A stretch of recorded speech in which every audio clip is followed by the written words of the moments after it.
Hi, and welcome back to They Say It Takes a Village. I am so excited about today's episode because joining me today is a medical doctor who's literally dedicated his entire practice on the modification of lifestyle factors to achieve optimal long-term health and avoid chronic disease.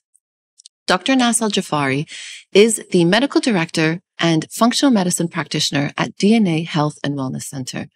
And I've tracked him down and brought him here today to debunk myths around weight loss, fad diets, and how we can achieve long-term health and longevity.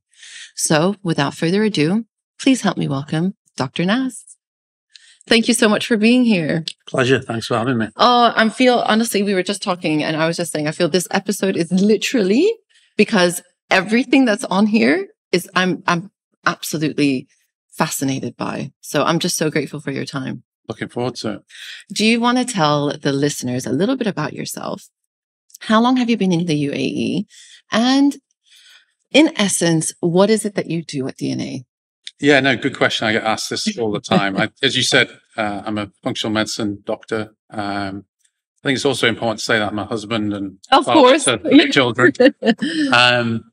And we'll talk about kind of functional medicine, but I think it's important to say sort of how I got there. So I'm originally from the UK, trained as a general practitioner. And I think it was probably around sort of 10 years into my career that sitting in a room and having 10 minutes with a patient to get a history, diagnose, document, prescribe, get them out the room was not the ideal health system. And at the same time, kind of realizing that, when it comes to lifestyle, which is the root of disease, we had very little education, both as medical training and then postgraduate. And, at that time, I was very into optimizing my own health. And you just end up, when you research it yourself, you realize that there's so much that you don't know, and that when you actually learn it and put it into practice, you have far better outcomes. And so that's when I stumbled upon functional medicine, which I think the best way of explaining what it is looking at the root cause of disease to try and prevent it and reverse it. And I think using a example of that. So rather than, if you have high blood pressure and going to the doctor and they prescribe you medication, it's looking at why does that person have high blood pressure? Is it because they're overweight? Is it because they're stressed? Are they not sleeping? Is there some other familial factor? And, what do we do now? How does that translate to sort of DNA health? I tend to tell people that the functional medicine is the approach to health. And what we're trying to achieve is longevity for our patients. It's not the symptom. It's actually get down to the actual root cause. I find that's actually really very, very interesting because it's true. You go in to see any type of doctor, you get given maybe a 15-minute slot. You are only talking about symptoms. You're only talking about the reason why you're there. And the majority of the time you walk out with a script, and that's where it stops. And I think we were saying a bit earlier, there is a shift in people trying to gain a little bit of an insight to what's going on with them and why are they getting these symptoms as opposed to just wishing them away almost. Yeah. So it's, it's very, very interesting. Is this fairly new functional medicine or has it been around for a long time? It's just only gained popularity recently. I think, it's like anything, the terminology is relatively new, but I think if you look at, ancient practices from different cultures, they have done their own version of functional medicine, whether it be Ayurveda or, traditional Chinese medicine, and the list goes on. Yeah. I think as a concept, functional medicine is relatively new in the grand scheme of things, probably only a few decades old, but I think it's only really caught on, certainly outside of the US in the last, say, 5 to 10 years. And I think the main inflection point for people was a lot of the information being available out there and them empowering themselves and realizing that there's another way of keeping themselves healthy. And then at the same time, and we saw the effects of the global pandemic of COVID, and I think that really changed the way people look at health. So it wasn't good enough not being sick in a traditional sense. People felt vulnerable and really started to focus on health optimization. And in your, I guess for today's episode, I mean, again, we've had conversations about how we can sort of condense this in a short period of time, and it's almost impossible. So we're going to try to skim across and slightly do a deep dive on certain things, and hopefully we can manage. But I think for today, a lot of the times, I mean, of course, a lot of my listeners are female, moms in particular. And of course, when it comes to motherhood, you've got weight fluctuations, you have a baby, you want to go back, there's always this type of talk around it. And there's a bit of pressure as well, regardless of whatever it is, there's always going to be a bit of pressure. And in specific, this ability to kind of go back to whether it's pre-baby weight or how your body changes or whatever it might be, always is looming. And that's, I guess, one thing that we wanted to touch on today, which is weight management and these things that you constantly hear, the fad diets, the keto, the intermittent fasting, this particular exercise, that there's so much out there that it gets quite confusing. And I think ultimately what you want to do, as opposed to just manage weight, is to live a healthy lifestyle. So I guess my first question would be, what are the common myths that you see around weight management, I guess, in your practice? Yeah. How long do we have? I think pretty much everything to do with weight loss is misunderstood. I mean, there's so many layers to this. I think a common myth or misunderstanding is that we assume that our body is the same at any point in time. So, I mean, you talked about motherhood and having a child. Clearly, your body is very different then than it is 10 years before, prior to having kids. I think also the lack of an appreciation that my body is different to your body. I think that's one aspect of it. And then when it comes to nutrition, I think to summarize it, we always look at the evidence, or people will talk about the evidence. The problem with the evidence is that generally when it comes to humans, the quality of the studies are very poor. They're based on observational studies. So people filling in questionnaires to report about their diet, and then people doing these huge epidemiological studies and then coming up to a conclusion. Well, there's huge inaccuracies in these. That's a bit scary. Indeed. Yeah. And I think, there are other studies that are done where they do controlled studies and they'll put people on certain diets, etc. But a lot of it's extrapolated from animal studies, because to do these sorts of studies in humans over a long period of time where you're going to actually end with certain outcomes that are measurable is very costly and takes too long. So, people are using fuzzy evidence to essentially create guidelines. But when you use that also with a lack of an appreciation that we're biochemically different, it all becomes quite confusing. And then you throw in the fact that there's huge commercial industries behind not just nutrition, but exercise. There's always going to have people pushing certain agendas. I think, ultimately, if you look at the way that people approach weight loss, it generally coalesces to the same thing. People think about consuming less energy or expending more energy, or both. That's what I know. That's the only thing I know, honestly, sort of this calorie in, calorie out, and burning as many calories as you can in order to kind of tip the scale. Yeah. Which I guess is very well, it sounds not wrong. Completely logical. And why would you even refute that? Because it just makes sense. But actually, we all intuitively know that that's not true. Coming back to that same scenario, you have a child, and you try and attempt to do the same thing you were doing before, and it doesn't work. No. So clearly, there are some other factors in the middle that influence the outcome. And I think for me, the best way of explaining it is that if you think about evolution and survival, in terms of our hierarchy of need, we needed to conserve energy to stay alive to then procreate. That's right. And so imagine, as a human race or species, we went through periods of food deprivation. Well, if we didn't have mechanisms in place to try and prevent starvation, then we wouldn't have survived as a species. So we have evolved beautiful mechanisms to essentially sense that we're not getting enough energy, and we will compensate for it. So I guess what I'm getting at is you can't trick the system into just creating a calorie deficit. It may work in the short term for certain people at some point in their lives, but we've all heard of that scenario, even probably got personal experience of dieting. It works. But as we, over the next 10, 20 years, the same approach doesn't work. Absolutely. That's a combination of aging, but then also the compensatory mechanisms that have kicked in are very difficult to reverse. So when you're talking about specific diets, are there ones that work? And I'm specifically talking about the most recent. I think keto has become a huge thing that people try to almost live by. Do they work? Yeah. So I think generally with health, particularly when it comes to nutrition, you can't speak in absolutes. Okay. So anyone who speaks in absolutes doesn't appreciate We're all science. looking for that absolute. And unfortunately, it just doesn't, it doesn't exist.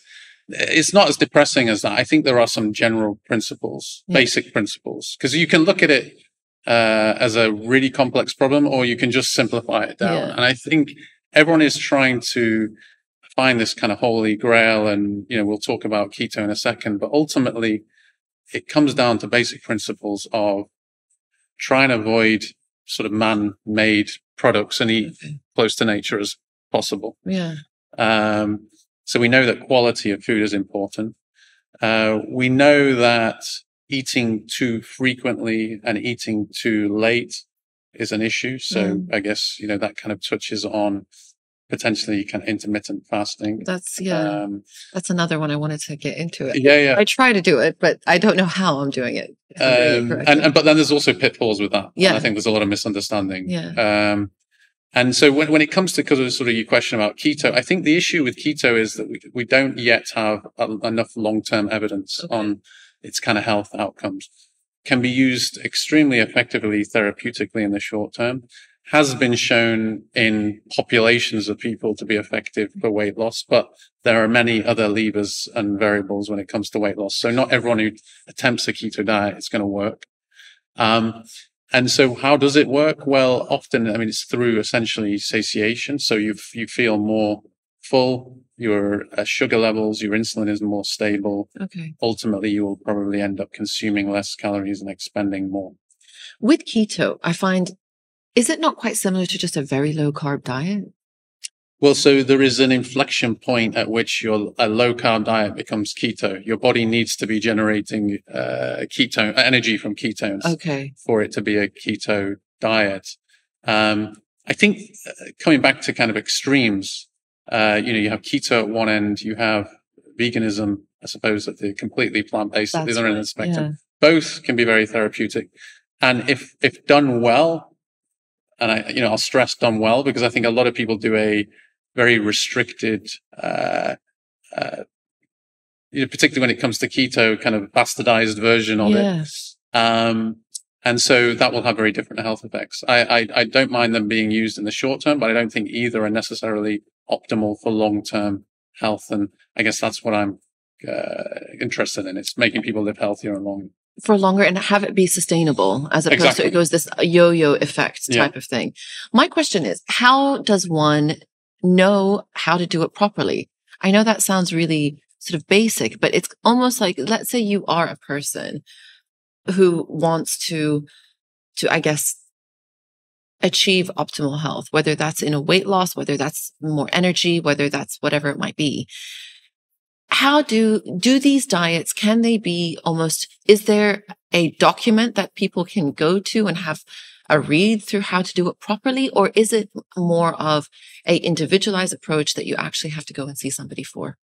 Well, there certainly isn't the kind of level of evidence that the medical profession typically uses. So, if you look at double-blind randomized control trials, there are certain bits that you can pick out, but ultimately you have to either as an individual or the physician or healthcare professional that you're seeing, or trainer or whoever, has to have a understanding of the mechanisms of weight loss. And actually, when it comes to weight loss, I've spoken to some of the world's experts in weight loss. There are still some mechanisms that we don't fully understand. It tells you the complexity of the issue.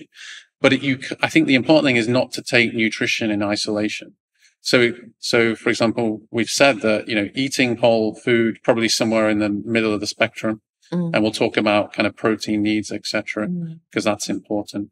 But then also other factors of, sleep deprivation, stress, underexercising, overexercising, gut health. Yeah. They all it's are quite all yeah, interconnected. yeah. It's a holistic approach as opposed to that one particular thing. You might be doing that diet, but sleeping poorly or yeah, I mean, it's all going to have a sort of a knock-on effect on one another. And you mentioned earlier about intuition and being more in tune with your health. Ultimately, sometimes your body will give you the feedback, and you need to be in tune with that. And that's the best way of gauging whether something is working. Because if you are generally in better health, you will lose weight, and you'll feel good. Well, that's the idea as well. Yeah. Let's talk intermittent fasting. To be honest, I'm a big fan. I love it. I find it suits my lifestyle. I like eating with the kids. So my children eat fairly early. I think the majority of kids do. So I've gotten to the habit of eating early, and I associate my first meal with a time of break in the day, and it's usually around noon. So it does work for me, but I don't know if I'm doing it correctly. I don't know. I've heard that intermittent fasting, specifically for women, needs to kind of be modified depending on cycles. There is a lot of information about intermittent fasting and whether it's suitable for some and not suitable for others. Let's talk a little bit about that. Yeah, I think a lot of the issue stems from the fact that I think in the modern age, we just started eating over a more protracted period of time. So we wake up earlier, we break fast, and that's effectively what breakfast is. It's breaking fast earlier. And, we're coming back from work later and or socializing later and eating later. So whereby ancestrally, naturally, we were eating within a restricted time period, which was probably, let's say, arbitrarily 8 to 10 hours, has now become, for a lot of people, 14, 16 hours of eating. And, one of the few areas that we do have pretty solid evidence on is that if you restrict that eating period to below 10, 12 hours, then there are better health outcomes. I think implicit in what you're asking as well is, is there a limit to how much you can fast? Yeah. I mean, should people be doing it every day? Is it a once in a week thing? I don't know. Is there a standard? Well, so it's coming back to, no, there isn't. No. Okay. Okay. It's good to know. Yeah. And so a lot of this comes back to, again, how you feel, and then also your individual scenario or situation. So a common situation that we see is people stressed, whether it be emotionally and or physically, whether they're hugely sleep deprived. We see a lot of people who undereat, overexercise. So common scenarios. Doing a very restricted eating window isn't ideal for those sorts of people. Okay. You touched on aspects of the cycle, sort of premenstrually, during menstruation. No, you probably want to eat over a longer period of time. So coming back to the point about speaking absolutes, there are always caveats. Yeah. And there needs to be an appreciation of the other variables that may influence the time period that you eat over. But I very rarely see a scenario where someone can't do some element of fasting, whether that be every day, some point in the cycle, whether, once a week or once a month they do something slightly longer. Yeah. It just comes back to kind of understanding the science, understanding the body, and to some degree you may have to track certain metrics. Just a quick question. What is it about the fasting that is beneficial?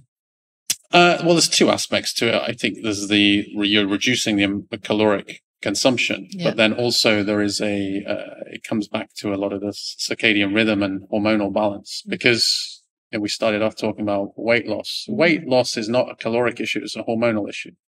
Is it? So you are, completely. You are. It's dictated by your hormones, whether that be your insulin levels, whether it be dictated by your sex hormones, your estrogen, progesterone, testosterone, whether it's dictated by your cortisol. There's hunger hormones, there's satiety hormones. These are all interplaying to manage your weight. Oh my goodness. So potentially, or I guess what I want to say is, having said that, in order for you to effectively manage your weight, get your hormone levels checked, and have an individualized approach to potential weight management.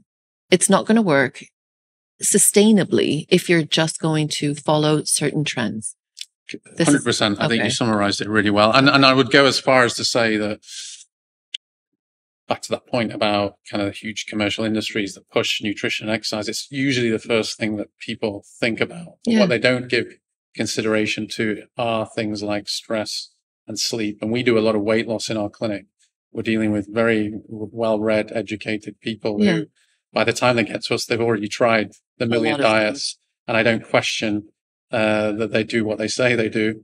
But what they haven't considered is these other factors that I think are as important, if not more important. I mean, take sleep, for example. If you're underslept, you're not going to have any motivation to exercise.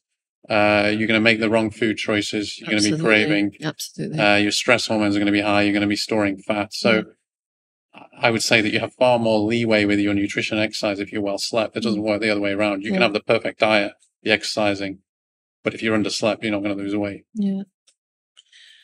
It's just so interesting. I feel like, again, this can go on forever, but just to bring you back to intermittent fasting, what is considered a fast in terms of hours?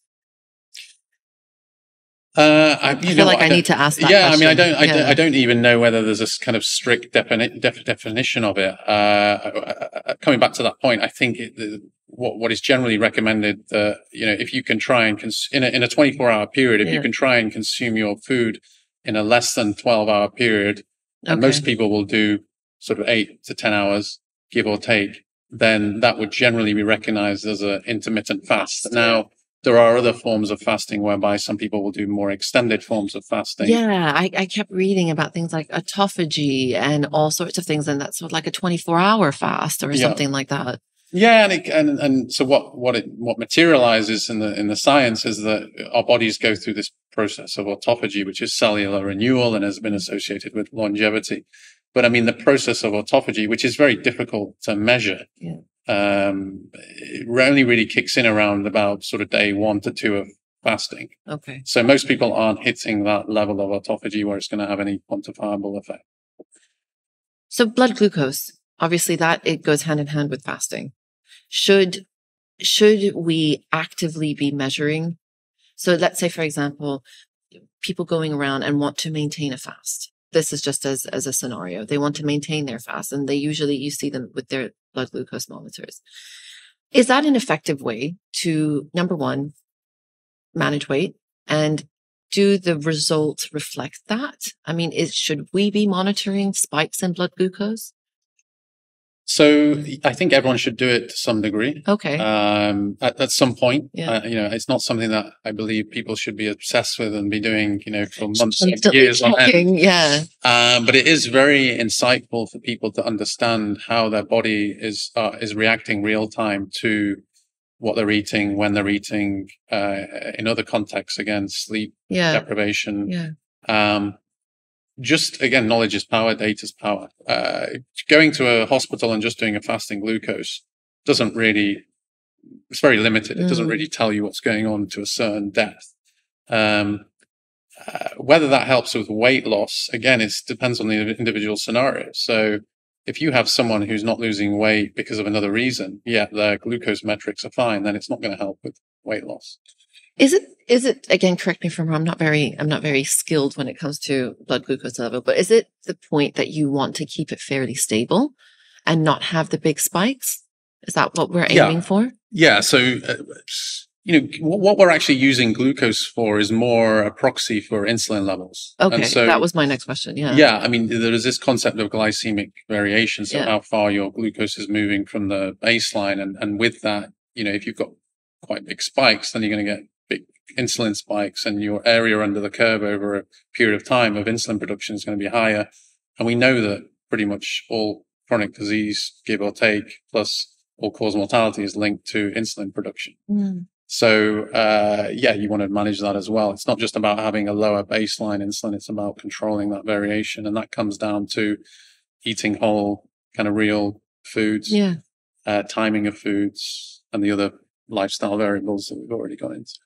Insulin resistance, like as you just mentioned, insulin resistance obviously is is it sort of impacted by different hormonal fluctuations or whatever it might be? So is it completely linked to your hormonal balance or imbalance? It is. I mean, all hormones are in a kind of orchestra of interaction. I mean, it ultimately comes back to, it's more the lifestyle variables that are inputting, that are influencing insulin resistance.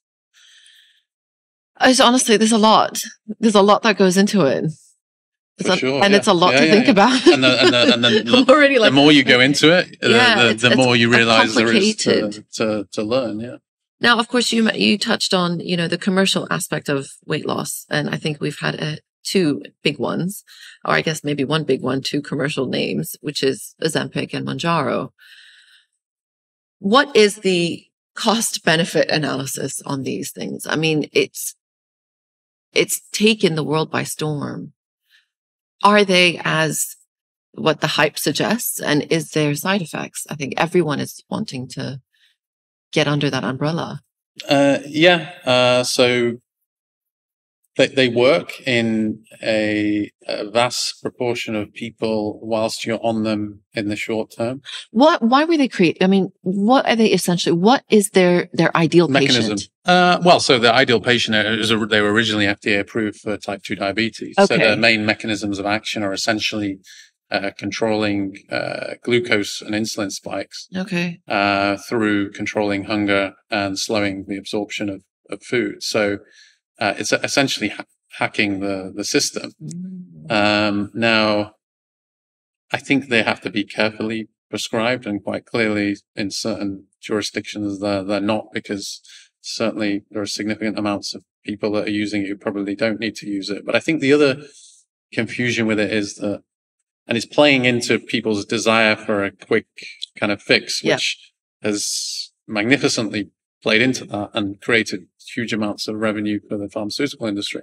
But if you actually look at it in the longer term, and actually if you look at the data from Ozempic, as from the trials that led to it being FDA approved for weight loss, if you look at the follow-up group for 52 weeks after they stopped the medication, unless you lost more than 20% of your body weight, you effectively regained all that weight near enough within the subsequent year. Oh, wow. And, that plays into the perfect business model of the pharmaceutical industry, that their response is, well, why can't people stay on it? Yeah. I think also as well, what people confuse is fat loss with weight loss. And we've heard about some people speak about the Ozempic look or the Ozempic face. Okay. And so a lot of people who have, lost significant amounts of weight just look gaunt and unwell. And that's because a lot of people are just tracking their weight. They're not tracking body composition, and people are losing significant proportions of muscle mass. Once you come off it, if you have less muscle mass and you've continuously been in caloric restriction and your metabolism's slower, you can imagine what happens next.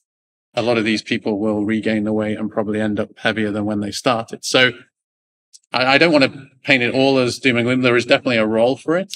But I think the role is very specific to people who are making lifestyle changes.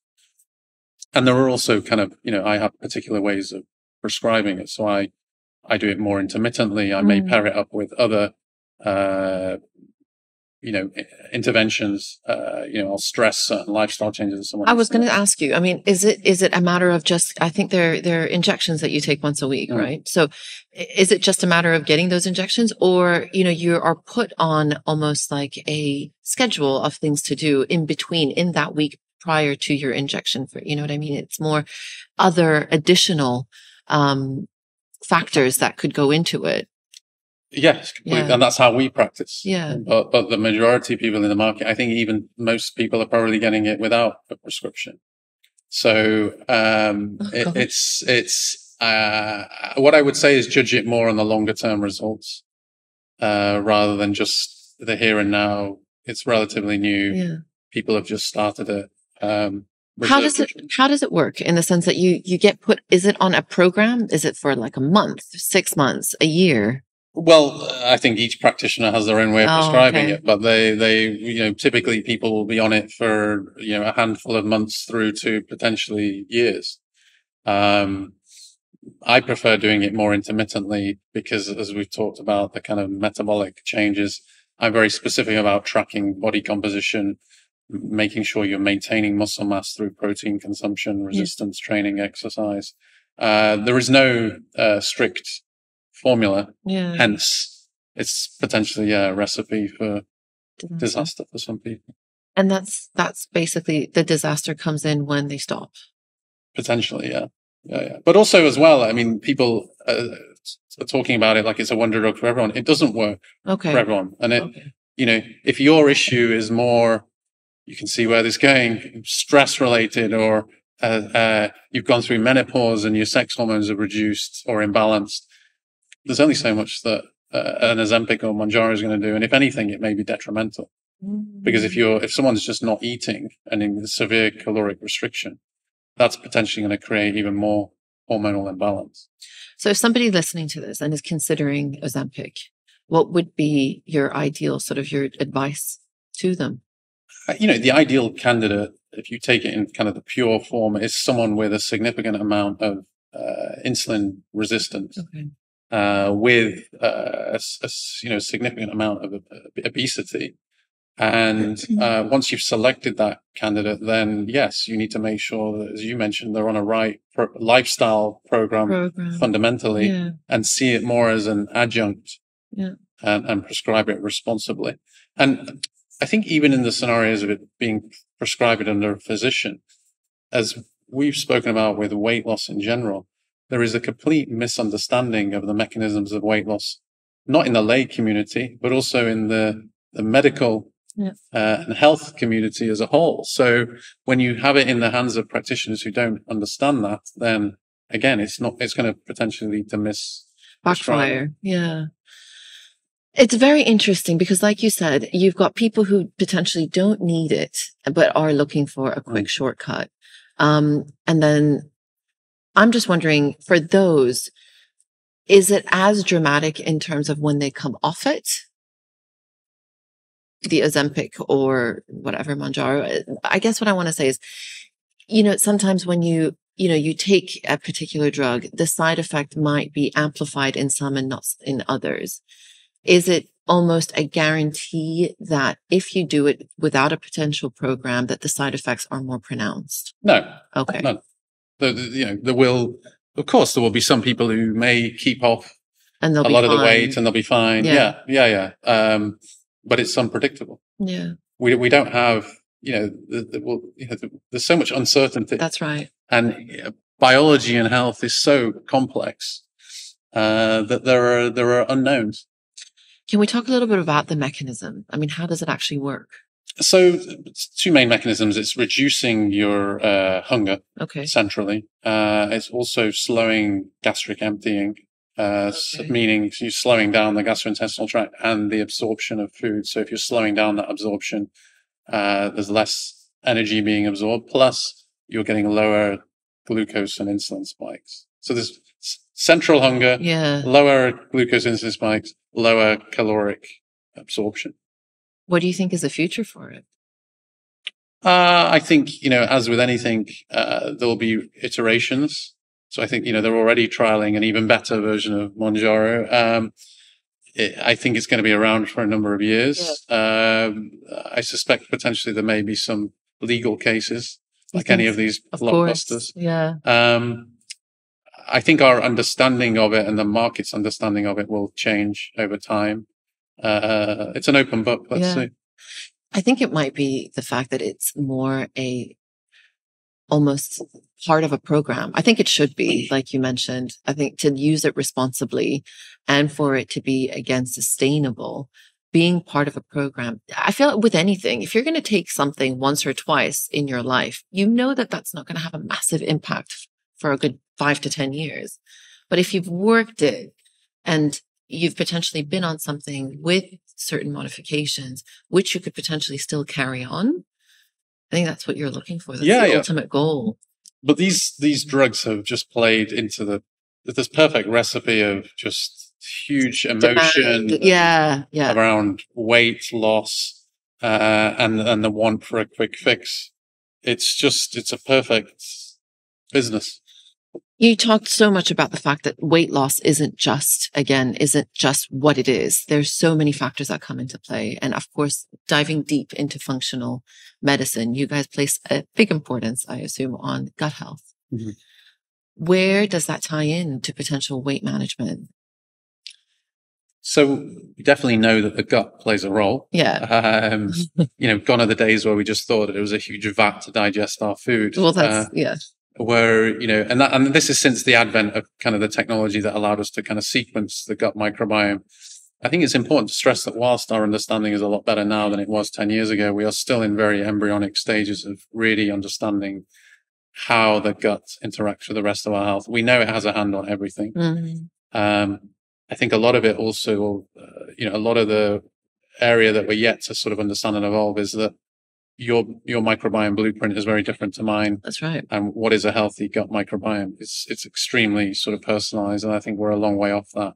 What I can tell you anecdotally from our practice is that we have a number of patients who come to us with specifically for gut problems. Mm-hmm. And when we treat that gut problem, and we're specifically focusing on it, they can lose weight. Okay. And so we are at a stage where we know that there are certain blueprints of microbiome that lead to obesity or gaining weight or holding on to weight.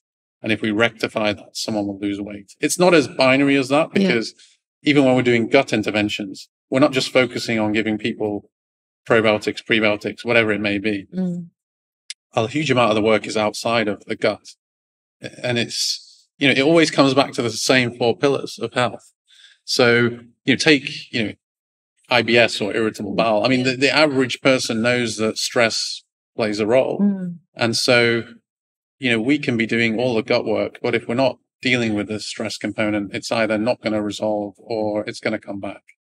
So, again, it's never as binary as just treat the gut and you lose weight.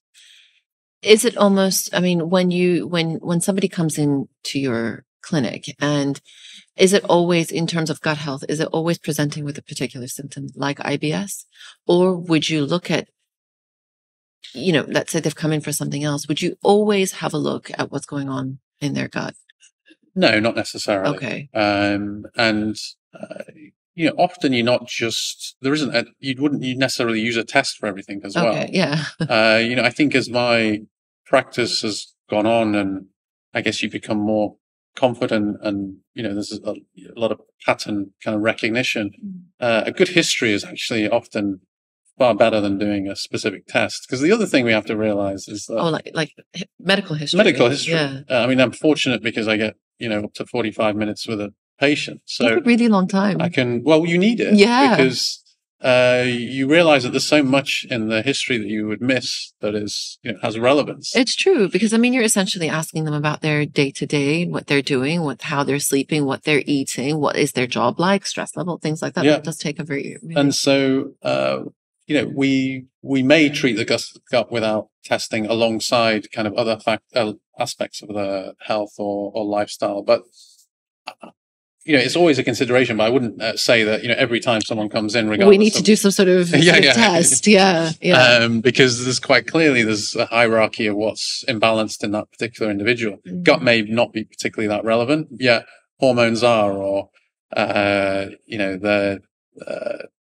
something else, musculoskeletal is a problem. So it just depends. It's case by case, like everything else. Yeah. I mean, it's just, you can't avoid it. Yeah. You can't, that's the thing. It's just to know that, like you said, it's a blueprint. You are completely different to the next person. And taking that in consideration, there isn't a one size fits all. And I guess that's the beauty of what you do, because you are so individual. And you kind of address the concerns of that person as opposed to it being a blanket thing. Yeah. Now, obviously, this is a big one for the majority of people, longevity.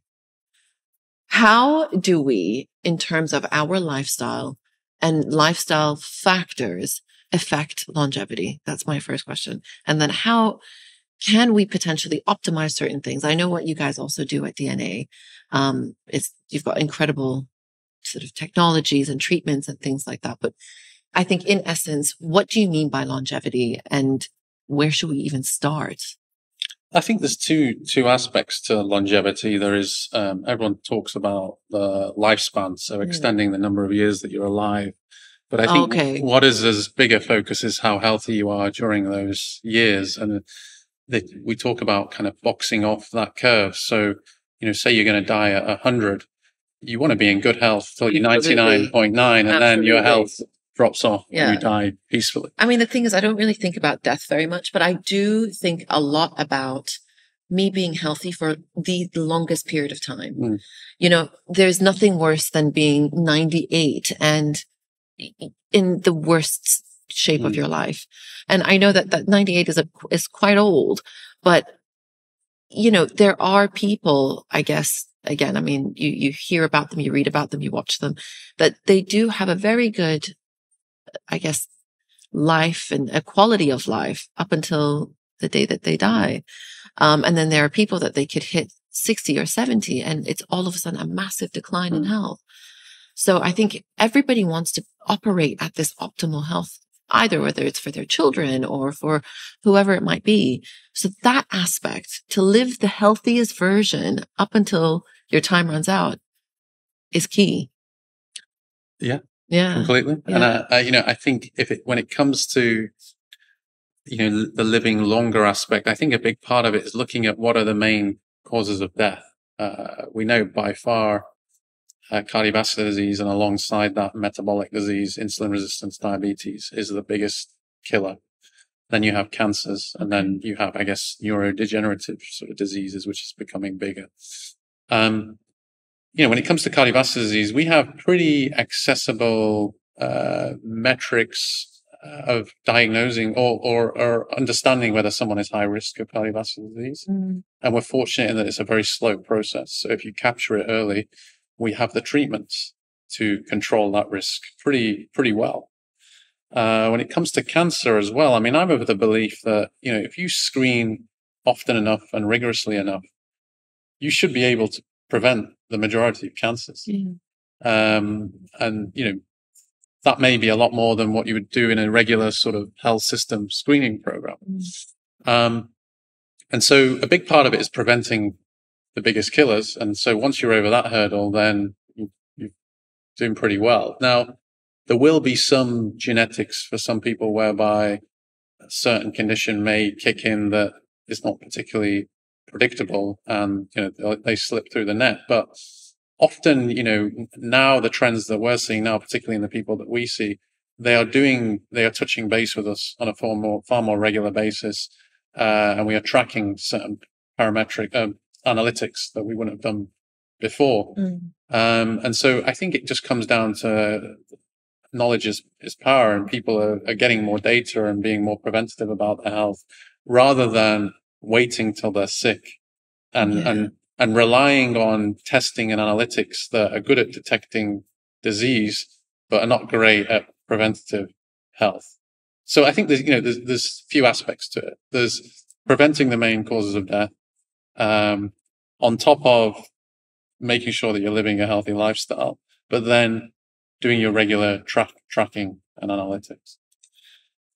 So that, in terms of that, would be, I mean, in terms of longevity, that would be key. But then how would you, I know that you guys do a lot of things at DNA to optimize it. What are you actually optimizing?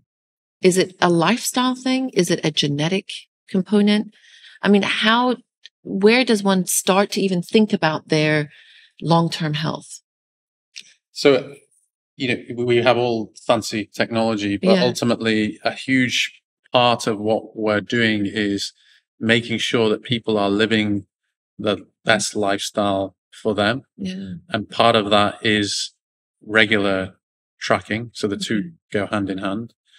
And secondly, yes, we are using a lot of interventions that people would consider, they would say it's experimental. Okay. But in reality, we have a mechanistic understanding of how these interventions work. And, in the modern day and age, when the traditional health system doesn't have an answer for living healthier and longer, when we're coming to these therapies, whether it be hormones, peptides, IVs, stem cells, the list goes on, we're asking ourselves this question: do we have a clear understanding of how these mechanisms work, or a pretty clear? Yes. Is there potential upside? Yes. Okay. Maybe not for everyone. Yeah. Is there a trade-off? I.e., for some people, that trade-off could be it's very expensive, or do they have to go in a hyperbaric oxygen chamber 5 days a week for 3 months to get the effect? But I think fundamentally, will this intervention cause harm? Yeah. And so the great thing about the interventions that we select is 100% of the time, or, close to 100% of the time, we know that there is either no harm or very limited harm. Certainly when you compare it to the regular pharmaceutical intervention. Is it going to have a significant impact above and beyond getting your nutrition right? Well, not always. And it might be a nice supplementary factor. Yeah, exactly. Yeah. And we've said, if there's not a huge trade-off, and there's a potential upside, it's not going to cause harm, then why wouldn't you do that intervention? Yeah.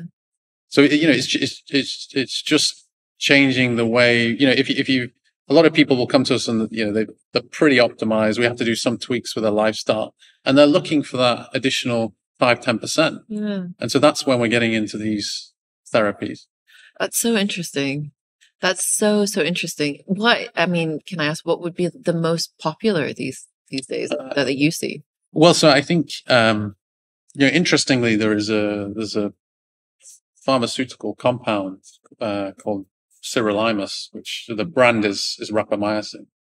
And the irony about this is that it became FDA approved 2 or 3 decades ago as a immunosuppressive. So you gave it to people when they had organ transplants to suppress the immune system. But like a lot of things in medicine, the devil's in the dose. What they found is in far smaller intermittent quantities, it had the paradoxical effect of actually improving immune system resilience. Oh, wow. And since then, over the last 2 decades, it's probably the only compound that's been consistently shown to extend the lifespan in every single species across, from the simplest organisms, worms, through to humans, a mammalian species. And in the dosages that are being used, it is very safe. And there's no real trade-off. It's relatively inexpensive. It just means taking a pill every week.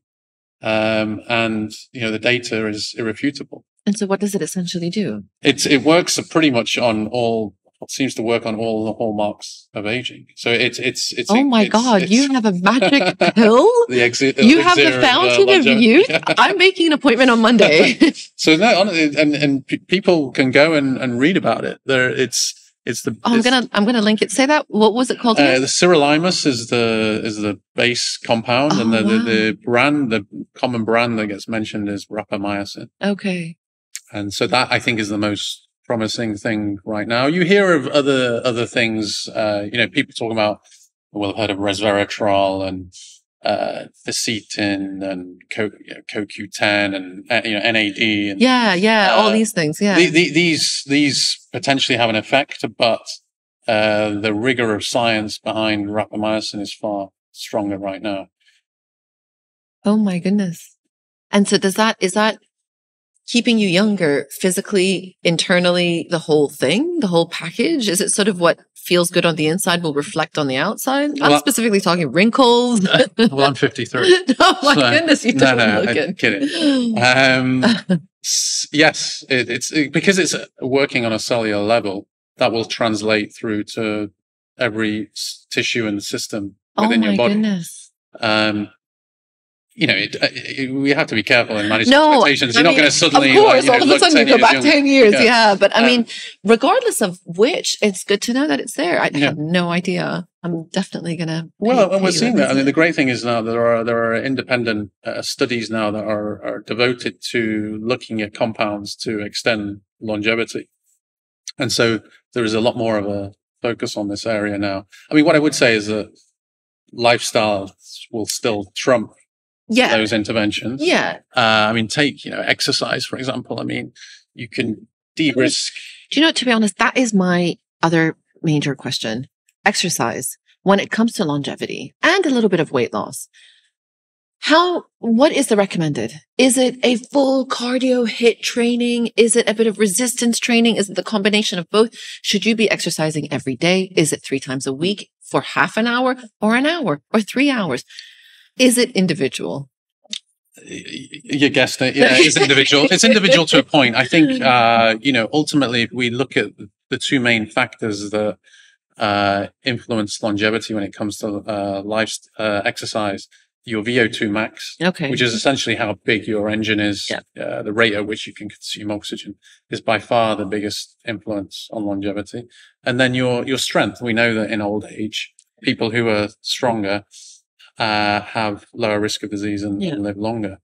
How you achieve that VO2 max, you can go about it in different ways. But if you look at elite athletes and how they achieve it, they're probably spending most of their time, 80-90% of their time, doing what's called zone 2 aerobic training, which is about 60 to 70% of your aerobic capacity. So it's say running or cycling as an example, to a point whereby you can still talk.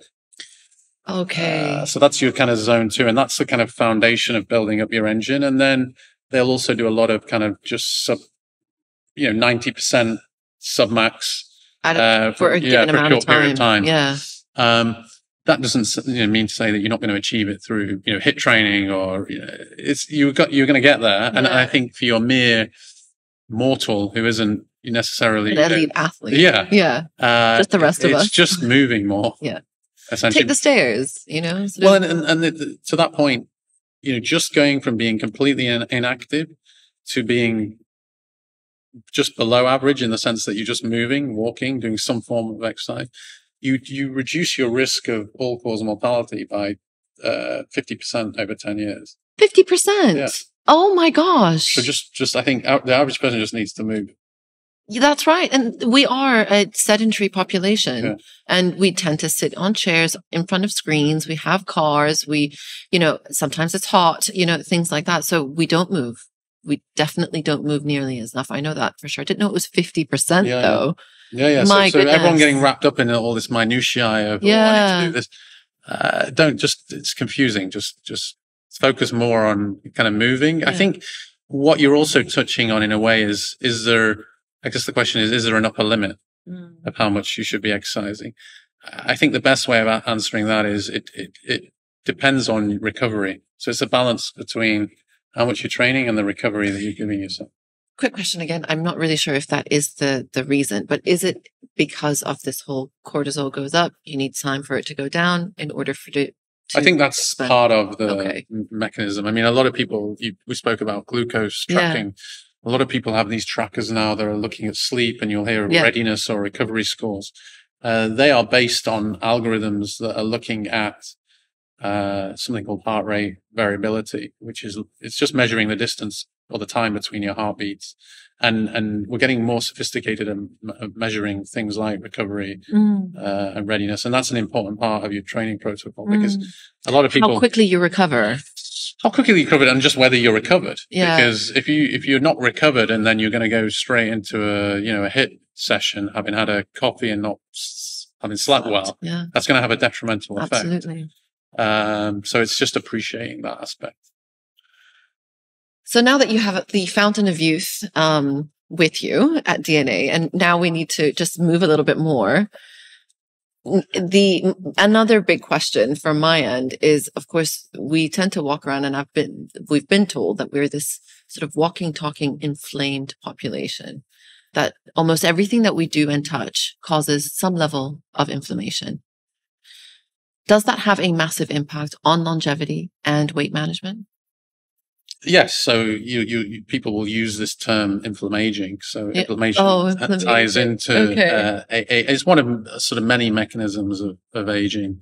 I think the best way of explaining it, because when we talk about inflammation, people often will say, "What are you talking about?" Well, we kind of understand it, but we don't. I mean, well, that's it. Because I could potentially be inflamed. I don't feel it. And I could potentially be very much inflamed in certain parts of. Oh yeah, you may not know. Yeah. And so what it is mechanistically on a cellular level is that if your cells are under stress during all the chemical reactions that they're producing or doing, they will create what's called reactive oxygen species. Okay. Oxidative stress. Gotcha. And it's the oxidative stress that leads to inflammation. Inflammation is a dysregulation of the immune system. And I think the best way of explaining it is, if you imagine you want a resilient immune system to protect you, but you don't want an immune system that's constantly on high alert, because then you get the reverse effect of what allows things to heal then starts to break down.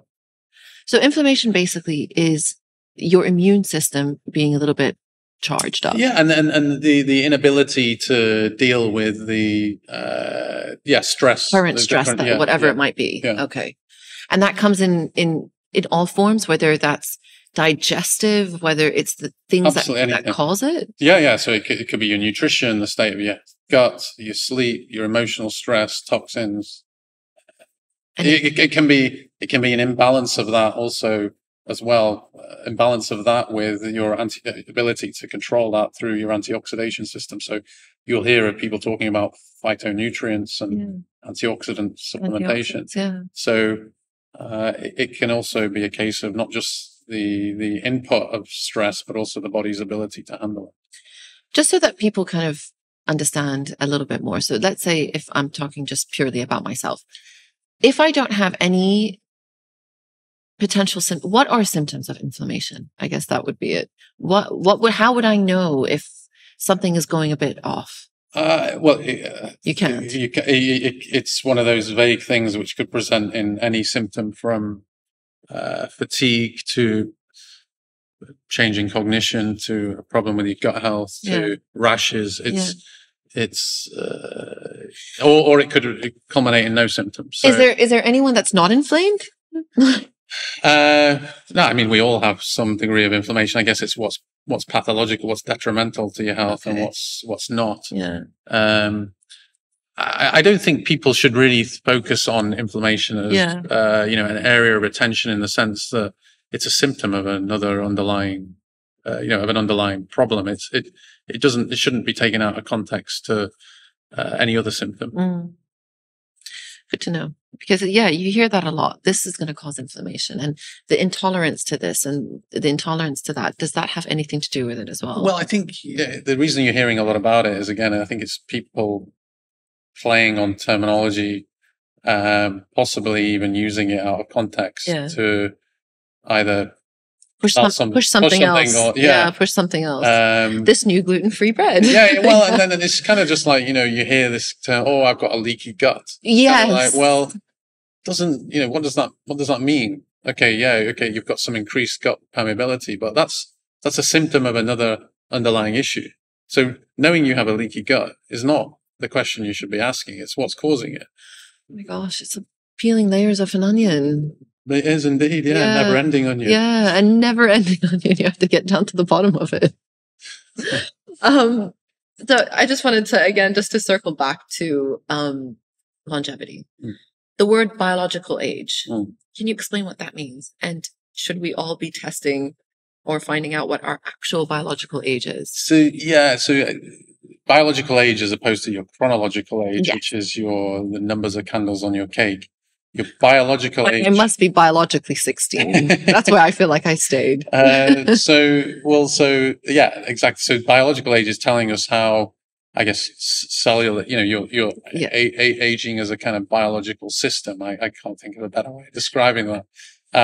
And what the metrics are based on now is this concept of methylation aging. And so there are these very sophisticated algorithms that are being developed, and they're becoming, as a newer one comes out, they become more and more sensitive. So we have the ability from a pinprick to estimate your biological age. It's a bit scary. It's quite intimidating. It is. I mean, I tend to find that we do a lot of it, and I think, it's definitely a metric that should be used alongside other analytics. So it shouldn't just be taken in isolation, but it's a great benchmark for people who are indeed interested in the overall effects of their interventions if they're trying to achieve longevity. I'm definitely going to try it. Do you get a lot of the results older or younger than your chronological age? Well, so it depends. When they first come to me, they may be higher, but so you can reverse it. Yes, yeah. So that's the idea. I mean, these data points are far more useful when you have data over time rather than just a single point in time. So if someone comes to me and they have an biological age that's 5 years older, we would hope that by the end of that year, we've reduced it.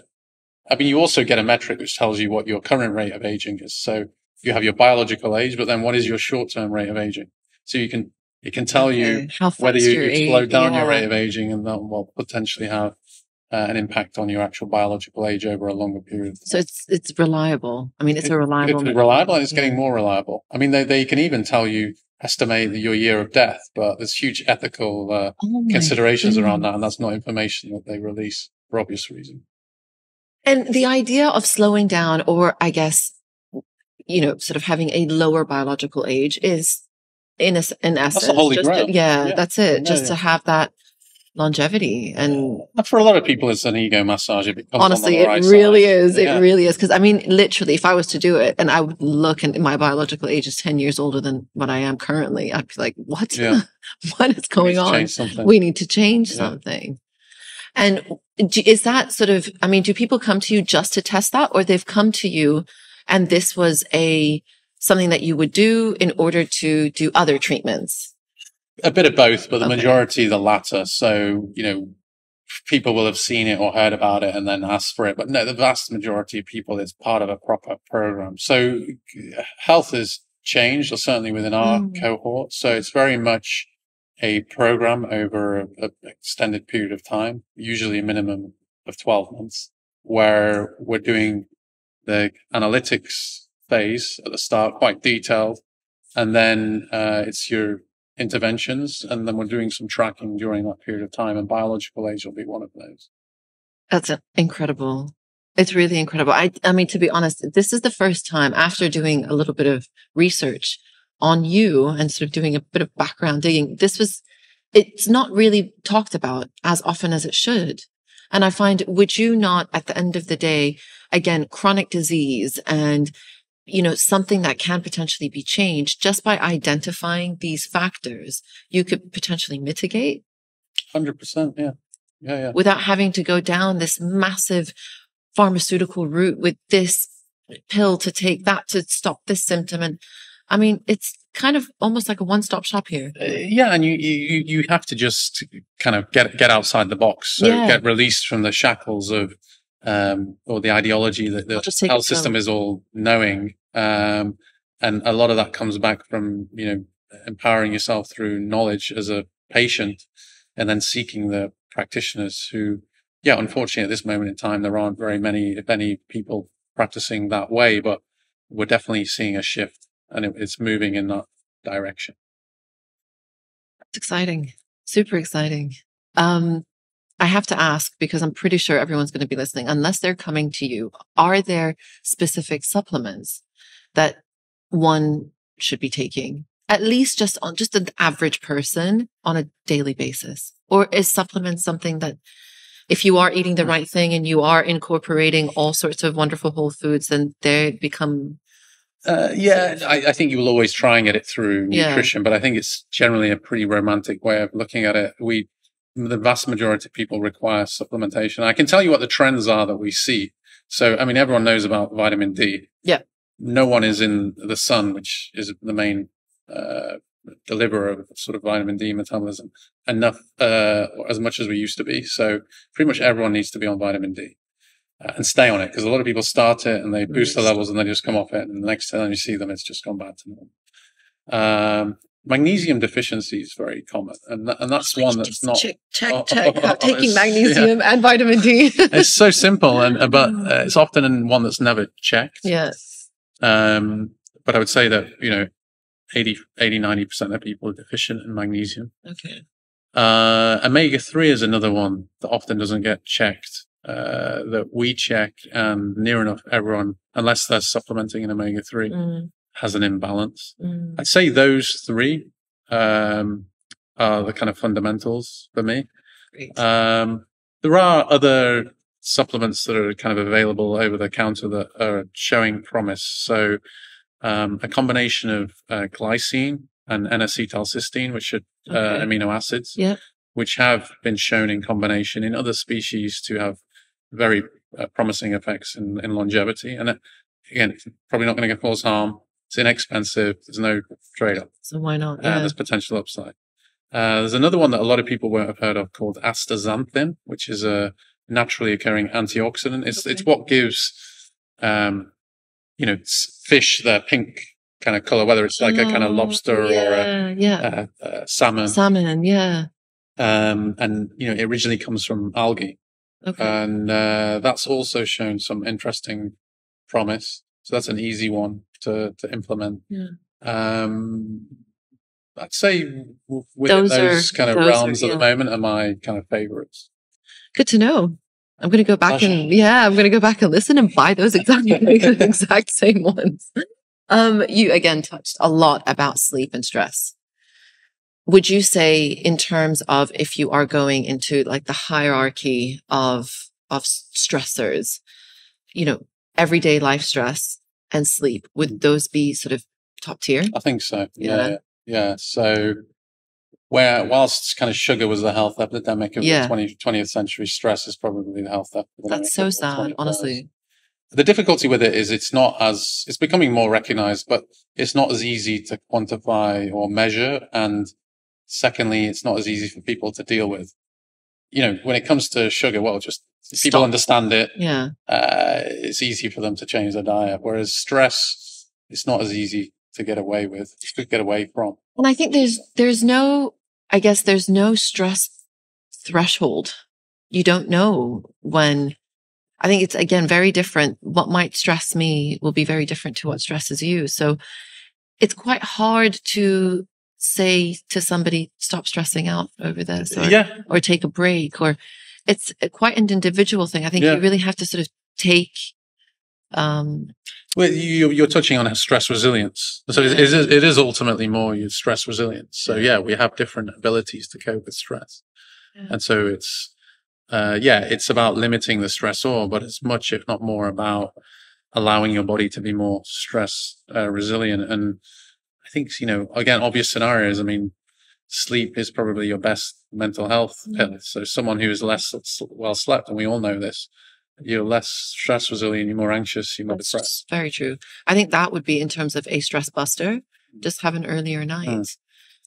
You wake up feeling very differently, very, very differently. But then there's so much about proper sleep and, good quality sleep. And there's all these apps and all sorts of things now to track quality of sleep. And it's always also a bit worrying because I never really thought about sleep until I stopped sleeping after children came along. And now it's become it's a big thing for me. It's non-negotiable. No, it's a complete non-negotiable. Yeah. And but the thing is, I don't know how else to quantify it. If I go to bed early and I wake up fairly at the same time always. I feel good. I've slept well, but now there's all sorts of sleep science, behind it, and the quality of your deep sleep, REM sleep, all that type of thing. So I think to simplify it to people, is it just get a good night's rest? I think for most people it is. So just giving yourself the opportunity to get roughly 8 hours. To sort of wind and sleep at a sensible time and sort out your kind of sleep hygiene. So your lifestyle around and leading up to sleep. I think that's the basics. Which comes back to like exercise, just move more. Yeah. There's no doubt that there will be some people where those looking at the metrics around sleep will give you clues. Say they're not getting enough REM or deep sleep. Yeah. There may be some aspect of their lifestyle that they've not considered, whether it be something as simple as, caffeine consumption, or they're deficient in a certain mineral, or they're over exercising. So I find that's when those metrics are more useful. Most people, as you touched on, can just intuitively know whether they're getting a good night's sleep. Yeah. You feel great in the morning. Yeah. You can tackle anything at that point. And I think, again, a lot of people would probably be listening to this and they've got small children and they think, where am I going to get 8 hours? That's an impossibility. And I think, is it, obviously in the early days of parenting and parenthood, sleep is almost, again, another holy grail that we aim to achieve. But how detrimental is it to go through this sort of early childhood years while raising kids and not having slept all that much? Are we really putting ourselves under so much stress? Can we come back from it, basically? These years of sleep deprivation. People quite clearly do. And it's been happening for centuries. Yeah. So don't listen to this episode and feel discouraged if you're not sleeping well at night. Yeah. I think part of the problem is not just the sleep deprivation. It's also the other demands that people are putting themselves under that maybe ancestrally they didn't have. So, the nutrition not being right, not having periods of downtime that maybe they would have had before, having the ability to have a catch-up nap in the daytime. So I think the subtleties with modern day life that are also interfering, but then also, quite clearly the majority of people do recover from it. It's a short period of time over your lifespan, as long as you kind of get it in order. And people have different genetic tolerance. Yeah. It's good to know. We're coming out the other end. I'm getting the sleep now. I didn't. It took a while, but the sleep is sorted, which is luckily, I mean, it's a game changer. I think there's a pep in everyone's step once they've slept a really good night. Again, this might be a little bit of a chicken and egg situation. So I think we've put, in the hierarchy of importance, sleep, stress, nutrition. Would that be your? Yeah, I mean, if you're going to push me on it. Okay. Yeah. I think ultimately just to have proper weight management, to feel good in yourself, and to potentially have that sort of longevity aspect. I think it's simple, and it's important to explain the reasoning behind that. Because if you're stress resilient and you're sleeping well, your choices around food and exercise improve. Yeah. Not the other way around. So that's the basis to that philosophy. Let's say you've got somebody here and listening to this and saying, to be honest, I've tried everything. I've tried the diets. I've tried all sorts of ways to modify my lifestyle. I've done all of the exercises, and it's still not working for me. What would your advice be to them? Well, I get that all the time. Yeah. So by the time that the person has come to us, they've tried many things, as you say, but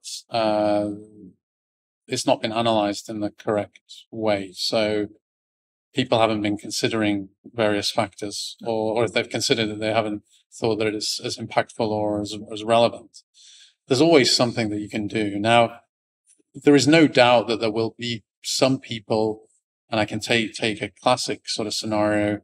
If someone has spent 30 years of their life yo-yo dieting, that's on a background of maybe some fetal environment or early childhood environment where, let's say, there was some excess food intake during the early childhood, or there's been studies that have shown that if you're undernutrition during fetal life, then you have a higher tendency to being overweight as a compensation remains. So these are all things, epigenetic sort of changes in people's lives that people don't consider, but definitely have an effect and difficult to quantify and not well understood. So you put in all those factors in place, that they're going through menopause or they've gone through menopause. That is a tough scenario. And I'll even hold up my hand and say that I don't always have the answers to that.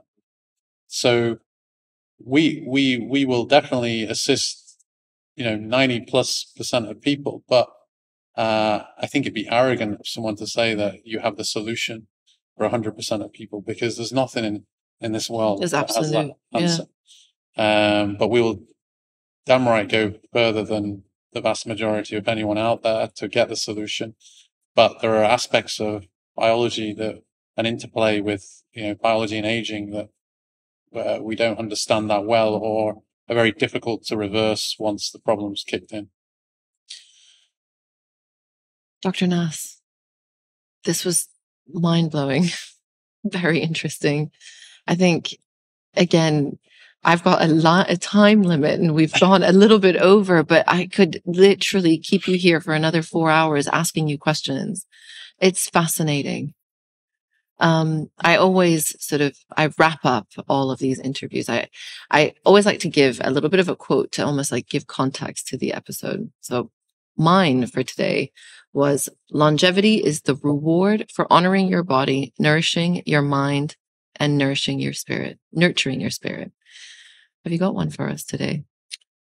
Yeah, so there was a physician at the turn of the century called William Osler. He was one of the founding fathers of Johns Hopkins, and he had a quote where he said that medicine is the science of uncertainty with the art of probability. And I don't think that there's any period in time where that's more relevant than now.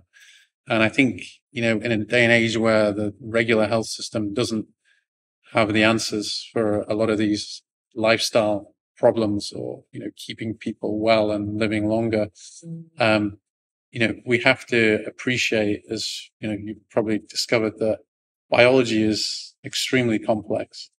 The way that we look at evidence in the traditional health system has to change. Doesn't mean that you shouldn't use evidence, but the way we apply it needs to change. And, the fact that we're biochemically different creates a lot of that uncertainty, and there needs to be an appreciation of that, and apply our kind of interventions and therapies looking at, probability and that matrix that we spoke about causing harm. Because at the end of the day, that's the kind of, we're not meant to cause any harm. No. That's the kind of foundation. That's it. That's your oath. Whereas, when it comes to a lot of, again, these pharmaceutical interventions, we are creating a lot of harm. And I think there's an assumption that, people just think there's an innate safety to a certain degree. And, people will turn around to us and say, oh, what you do is not scientific, or there's no, there's no evidence. It's kind of like, well, actually, if you look at it through the lens of longevity and the way we approach it through our matrix, we end up with, I think, better outcomes. Absolutely. I cannot thank you enough. Thank you for This was having me. fascinating. Pleasure. Thank you Really so enjoyed much. it. Thank you. Look forward to the next one. Oh my goodness, for sure. We need to break those topics down into huge, long-term talks. Definitely. Thank you again. Thank you for listening to They Say It Takes a Village. I hope you enjoyed today's episode. I look forward to bringing you another one next week. Don't forget, please subscribe, rate, and review so I can reach and help even more parents. And if you've got a topic that you'd like me to cover, please head over to my Instagram page, ittakesavillage.me, and drop me a line.